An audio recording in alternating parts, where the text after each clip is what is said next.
Welcome back to SnowRunner, guys, and this video is going to be a very highly requested truck night battle, and it is going to be between Frog's Cat Eye 6x6, Frog's Cat Eye 8x8, and the standard 4x4 crawler. Now, in order to make this as even as possible, I have fitted these with all of the same size tires, the same engine, and they all come with the same single gearbox and suspension setting. Now, granted, the suspensions are going to be a little bit different because that's what they come with, but I have not changed the suspension types at all from what they actually come with in the game.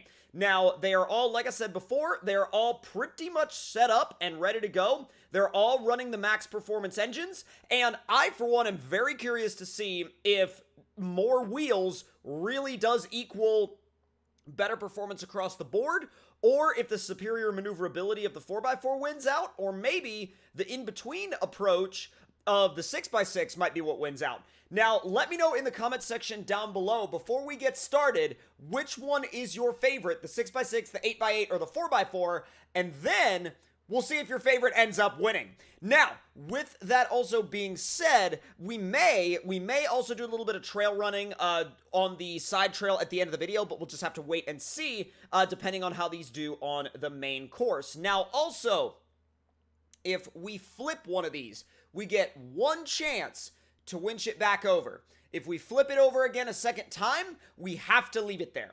Now, we are also going to start in the 4x4. Now, originally I was going to start in the 6x6, but I was like, you know what?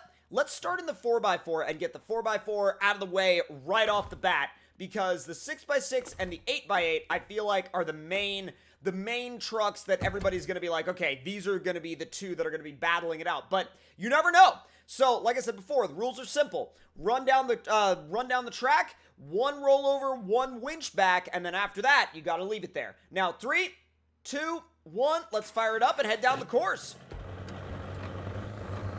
So this one obviously is going to be the most maneuverable of the three, and I'm being a little bit careful off that first jump just because I want to make sure that we don't end up in a rollover situation right off the bat. Gets a little iffy there, tries to stall out on me in high, probably shouldn't have let off. Come on. Didn't really care for that. Power up the hill. It wanted to jump over that pond, but we almost completely threw it into the, oh god, we almost completely threw it into the side. Now, I think that, here, let's go ahead and pull one of these guys. Now, the problem is, we only have one more, and I'm not really going to pull one with the third truck, because I feel like it's not necessarily going to be a big test of the trucks. But, oh wow, oh wow, oh wow, oh god. Maybe it's a bigger test than I thought, because now we're stuck on a rock. I think the entire truck is beached on a rock right now. That's not good! Oh, that's not good. We could probably use our one winch for that, but at the same time, let's reset to the beginning of the afternoon so it looks better. Now, we could probably use our one winch for that, but I really don't want to. Throw it in high and see if it'll make it through the pond.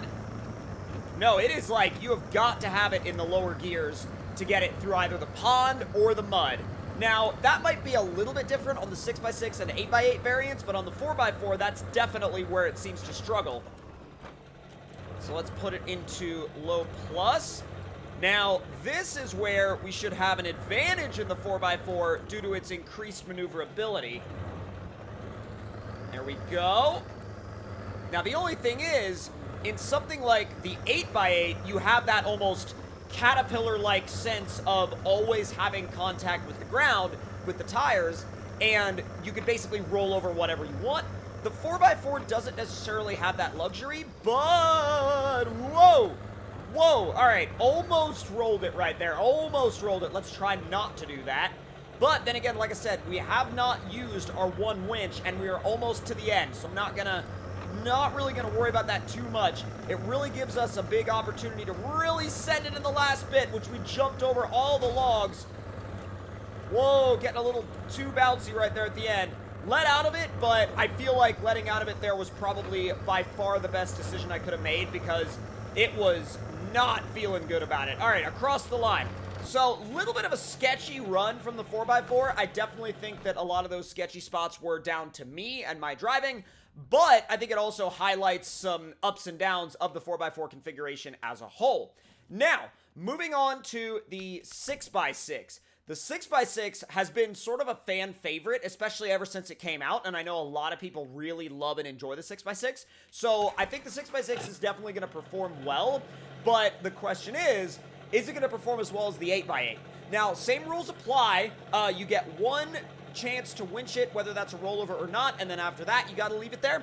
3, 2, 1, go! Definitely gets off the line nice and quick. Into the first mud hole. Oh, boy. Wow, big difference, and then, okay, starts to sink like the 4x4. So it gets about 3/4 of the way through in high, and then it will start to sink like the 4x4. The thing is, if it could keep its speed up, it would be fine. But the problem is, with all that resistance from the mud pushing against the truck, whoa! That was almost a winch opportunity. Or I shouldn't say opportunity, more like incident. I'm going to avoid pulling that thing because I feel like it kind of, for this test, it sort of distracts from the actual run a little bit. Come on. Ooh, it does not like that. Neither the 4x4 nor the 6x6 likes this mud at all. Now, let's see if the 6x6 does any better in the pond. Easy. Back into automatic mode. It's okay in the lower gears, and it actually feels a little bit more sure-footed in the pond than the 4x4 did, but even so, you can still tell it's a bit of a challenge for it.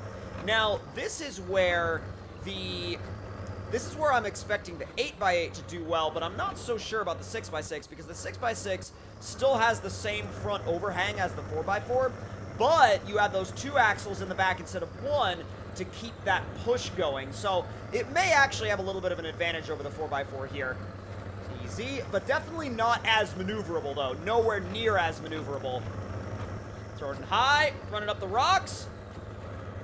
And in the interest of keeping it fair, I'm going to take all of them across the same bridge. I'm sure somebody's going to be like, why do you always take them across the same bridge? And I'm like, in the interest of fairness, I want to take them across the same bridge because we're comparing these rigs.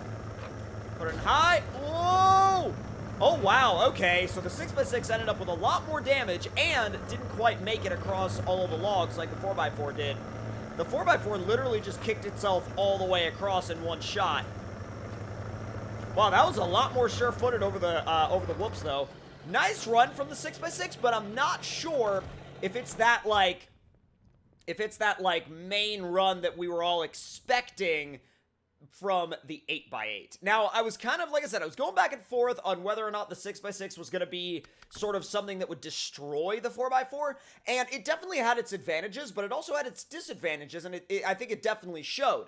Now, here we are in the 8x8. The 8x8, I think, is most likely going to dominate, particularly because look how much further forward that front axle is than it is on both the 4x4 and the 6x6. I think solely because of that fact, as long as we don't high center it, I think this thing is definitely going to be the winner in terms of performance. But we'll have to wait and see. 3, 2, 1, let's go. And fire it up, come on. More like floor it. We've already fired it up. All right, into the first mud hole. Throw it in high. A lot of damage right off that first hit, but oh wow, okay, so it actually stalled out. Now keep in mind, these all have the max engines in them, so we're not talking about a low-powered engine here. But then again, this has a lot more weight to push around and a lot more wheels to turn. Yeah, definitely didn't jump as far as the other two over the top of the hill either. Running it down, come on. There we go. Move it, move it, move it, come on. All right, rocks and mud, let's go. Oh, it's actually making it through in high, which is something that the other two were not able to do. Definitely performing better here than the other two, and then stalled at the end. It's definitely got a really, like, tight margin for where it stalls it up. Whoa! Oh my god! Wow, this thing, in terms of, like, jumping over the pond, that is a wild improvement. The only problem is it seems to not want to get up the other side, and I think it's probably lodged on a rock. Yep, definitely, because it would back up real easy, but It would not go forward by any means. All right, let's see what you got through the rocks. Yeah, look at that. It just walks through it. Absolutely just caterpillars itself through it. No worries at all.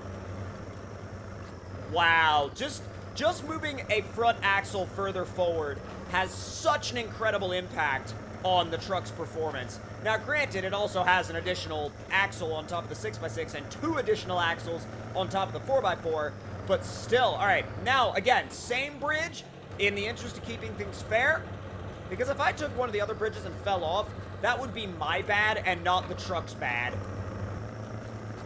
All right, high range, over the logs, come on. Ooh, same issue as the 6x6. Okay, so the 4x4 definitely the best one over the log obstacles, that's for dang sure.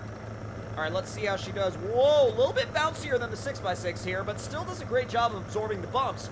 And across the line. All right, so that's actually really interesting because they all had their ups and downs. They really all did. I think, honestly, I had the most fun driving the 4x4 because it was the most edge-of-your-seat experience. But if you want something that's like just absolutely a monster and drives over everything, the 8x8 is definitely the undisputed champion of that. Whereas the 6x6, I'm sort of like, the 6x6 is in a weird place because it's in this awkward in-between spot where there's not a lot of advantages to the 6x6 over the 8x8, but there's also not a ton of advantages to the 6x6 over the 4x4 either, so it kind of puts the 6x6 in this weird place where I feel like most of the reason to pick the 6x6 would be for aesthetics, but if that's your thing and you really like the 6x6, then that's, 100%, go for it. So I would love to know your thoughts in the comments down below on which run you guys thought was the best. Again, I think the most entertaining run was definitely the 4x4. The most, to-the-point run was the 8x8. And the 6x6 kind of had this weird in-between to it. So, hope you all enjoyed this video. If you did, make sure to let me know your thoughts and opinions in the comments below. Hit that like button if you enjoyed, subscribe if you're new, and I'll see you guys next time.